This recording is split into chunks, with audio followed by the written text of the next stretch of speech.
Della Vesta. He said that this was going to happen. It's happening right now. He said that I think in April that there's going to be an explosion of artists in San Francisco, Oakland. That's going to rise up against the enemy of darkness, and it's happening. I literally within the last week I've been having thoughts about things that I haven't thought about in terms of like doing theater again, and productions. But it's just like I don't know, like seeing you guys and seeing what you guys are writing. Like it's time to get back in the ring, man. We got some catered food, y'all. Got some kung pao chicken for y'all, some steak, some pasta, some rice, some spinach. Listen, anyone who's ever been to the original workshops, I barely put out Planters peanuts. You know what I'm saying? Like we set a new standard of excellence. You know what I'm saying? Like we're raising the bar, and so I'm happy. And so let's get into it. Today, my thing is, if everyone doesn't write something from their heart today, I fail. But I think I got a route of stuff and creative I want to take you through that everybody should have some bars today. Everybody should drop something. And it's not about, oh, it's stylistic. I really don't care about that. I care about if it's sincere, if it's transparent, if it's from your heart. I'm just going to give you a heads up. This exercise we're going to do, some of y'all have done it with me before. It's going to be leading to our first writing exercise. So it's going to be fun. I'm going to set you guys up. I shouldn't have said this, but whatever. Called Honey, I Love You. Very simple theater exercise. All you're gonna do, there's gonna be one person in the middle, and they're gonna try to pick somebody. You're gonna walk up to them, look them in the eyes, whether it's funny or serious or hilarious, and be like, honey. I hate this. The thing is to get them to laugh, but you're gonna try to be serious or comedic. All you can say is, honey, I love you. But the person on the other side, the only thing they can say is, but I only love you back. But they gotta say it with a straight face. And then you gotta go to the next person. You gotta try to break. Jermaine!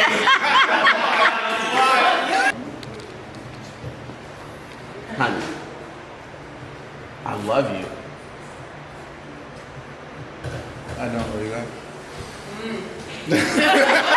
So it's a fun exercise, right? It's cool, you know. It is not. But it's not fun. The thing about it is rejection, right? Listen, everybody hates rejection. Unless you like being successful, because you know rejection is the hardest. Heavy. Right. But Heavy. here's the first writing prompt.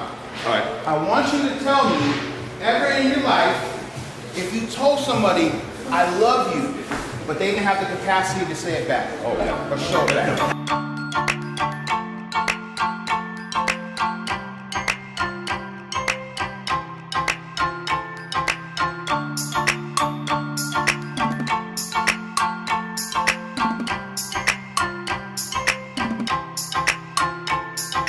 I work with kids, and we wonder where do they get their belief system from? Where a part of their life did they start forming beliefs about things, how things are supposed to be, how they're supposed to act, how they're supposed to relate. And so, if you look at this little diagram, it says experience happens, and then from that experience, a belief comes, right? From that belief, then comes an expectation. And from that expectation becomes behavior. So this little piece right here is what you can write plays about, books about, stories about this little cycle right here. Think about a belief system that got formed for you. What was the experience that then turned into a belief, that then turned into an expectation, then turned into a behavior? Then think about wherever you live at, kids or people you see, and how based on how they act, how you think their belief system might have been formed. What do you think happened to them that caused them to have these certain conclusions about things? And then lastly, but not least, I'm gonna get a little bit political. What is the belief system of the country we live in right now? How did we get to where we are? How did we get to the point where behaviors reflect what this country believes in a lot of different aspects? Because this country, whether you believe it or not, has some beliefs, and it's showing its head right now. So you can go historical, you can go personal, and you can go environmental with this writing exercise. Bring it back. Let's go.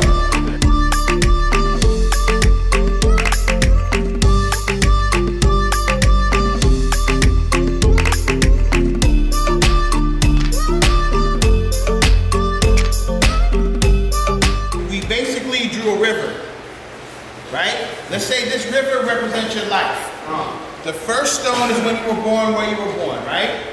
And then in this river, we drew all these different little circles, which are stones, that signifies different points of your life, right?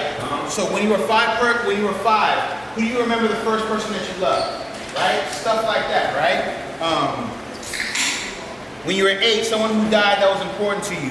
When you were 12, a political event that happened that shaped your life. So you guys can do this kind of on your own in the sense of the river of your life, right? What you would do is you would stop at a certain point, and at this point is your age now, right? So say this is when you were born, and then this is your age, right? So for me, I'm 39. What does 5 years look for me after this, right? So then here goes the metaphor. We're talking about the river of your life. Was there piranhas in the water? When did you almost drown? When were the parts of the river that got rocky and choppy? You know what I mean? Like, was it hard to cross over to certain parts, right? And so this is kind of like this is the river, but this is also the soundtrack to your life, the stream of your life. And what I want you to do, and when I do this exercise, when these different things happen, there were certain songs I listened to that bring me back to these memories, right? Whatever that song is for you in your life, I want you to create the soundtrack to your life that is also technically an autobiography. Right? This is your biopic. So here you go.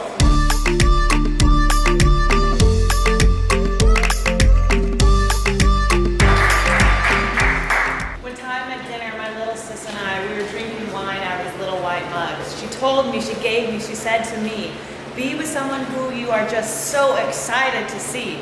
Then she told me the time of day that she's most excited is right before Vinny comes home. She's giddy, she's jumping, she's up in the air. She says, this, to me, is how you want it.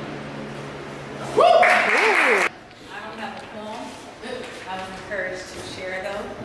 So, I thought the belief creation cycle was interesting. I don't know if you guys saw a pattern, but saw a pattern, but I feel like where the first box, the belief I held, is kind of where I ended up. This kind of thing of being reserved, quiet, not speaking up.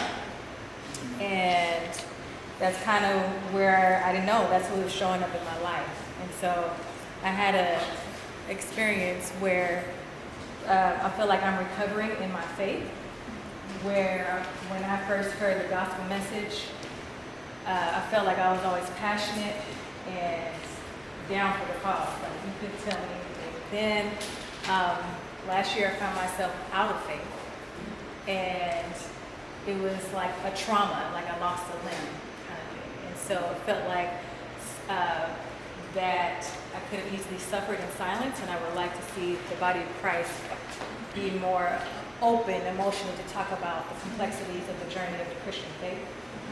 And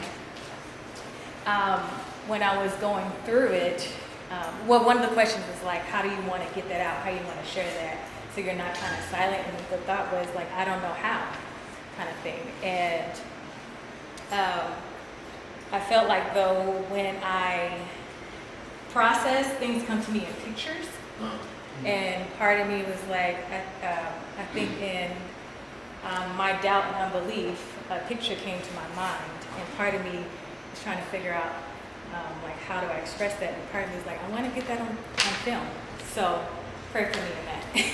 Get that down. And I feel like God showed me a picture. I'll explain a little bit about, I felt like I went out on the shore, like I was on a beach, and I got on a raft and went out into the sea and the shore, and didn't know where the horizon was anymore. I felt like it got too far out and was lost.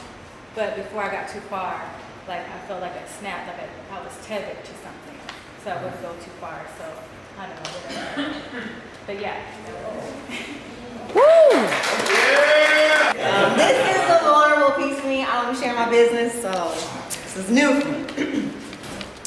I said to him, I love you. In a million languages, with lips, mind, body, and soul, he showed no mercy, curved me, Took the vehicle of my heart and swerved me into the deepest ocean he could find. I drowned faster than I could drake. Do you love me? Was it too much to think you would never ever leave from beside me? He tried me.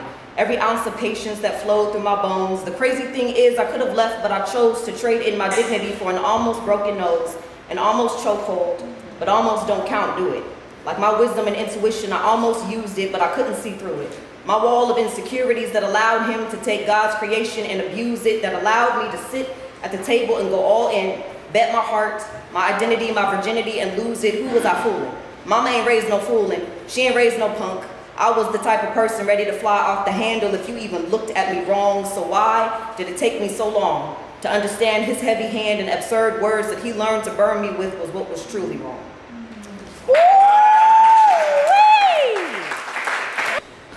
I remember the first day I met him. I saw him from afar, standing so strong, waiting for me by the door, crooked smile on his face. I knew at that moment that he had my heart forever. I knew in that moment I was safe in his arms. But it's funny how, when we are young, we think what we know what's good for us, with no idea that the one we put our trust in is not capable of receiving or reciprocating it. It became off again and on again, and many years would go by without hearing from him, and the times he managed to reach out were freckled with requests for money. I knew in my heart I shouldn't been, but he was my first love. The man I gave my all to. After each and every rejection, I would vow never to let him back in my life, but he managed to worm his way back in.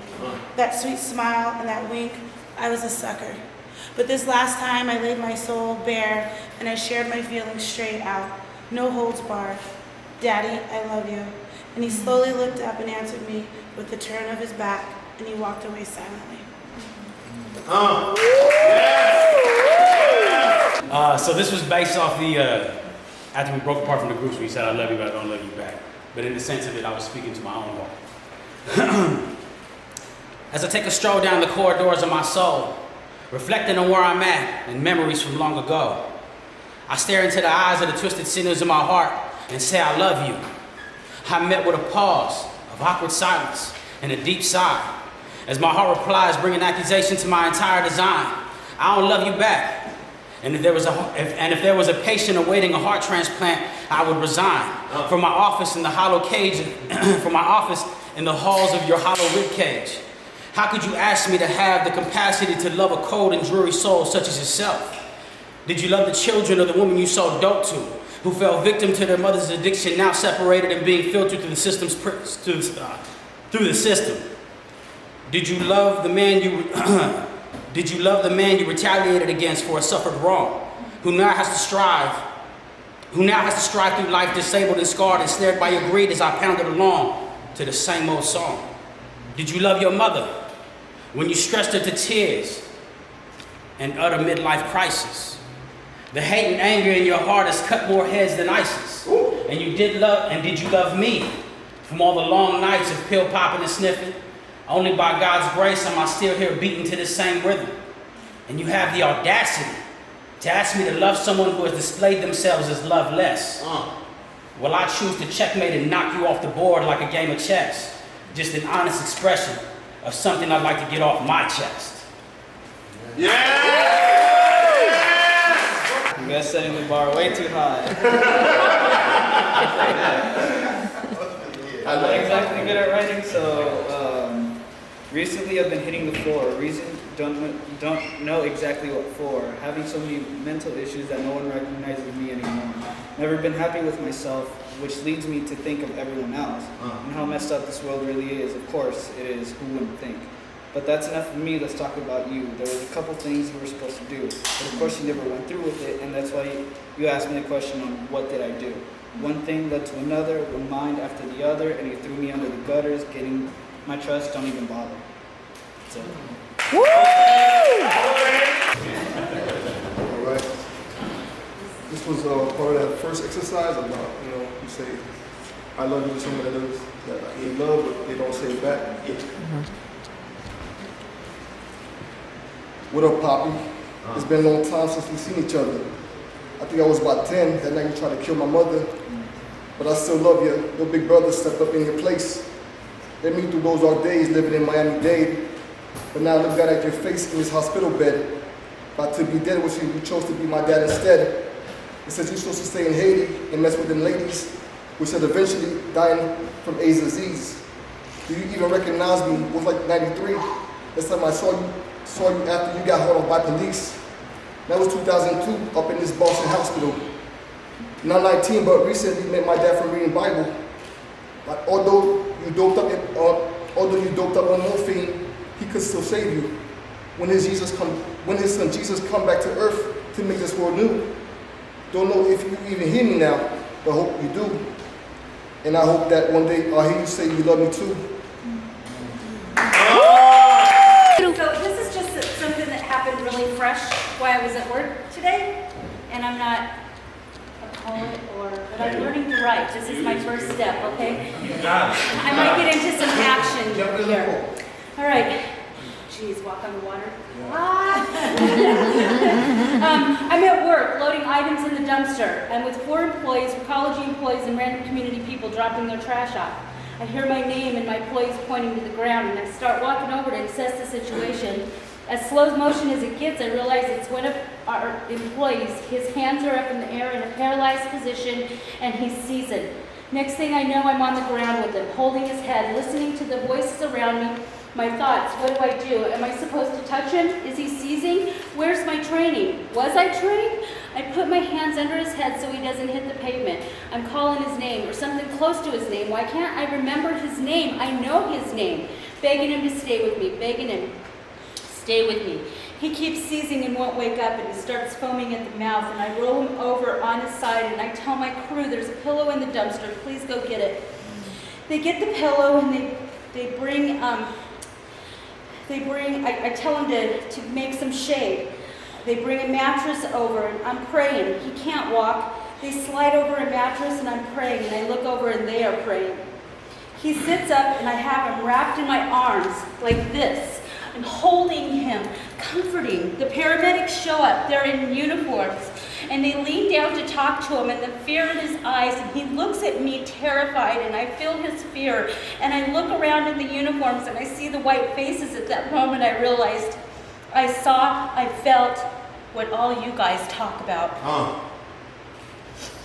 I reassured him they're the paramedics in the fire department, and I kept saying this, and I look at one of them, and I tell them to tell him that, and I hold him a little closer, and I said, I'm not going nowhere. I'm going to stay right here and hold you, and you had a seizure. I'm right here. They won't hurt you. I'm here to help. At that moment, I felt I was keeping him safe. It was the wildest. I could still picture it. I was holding him. I had undressed, took off his uniform and everything. But to see the uniforms and only could feel what he was thinking. Why was he there? What was these uniforms doing? Were they the police? Who were these people? He had no idea. He couldn't walk, he couldn't move, and I felt his chest was right here. I was holding on to him, and I could feel and see that fear. It was crazy. It was so sad. I saw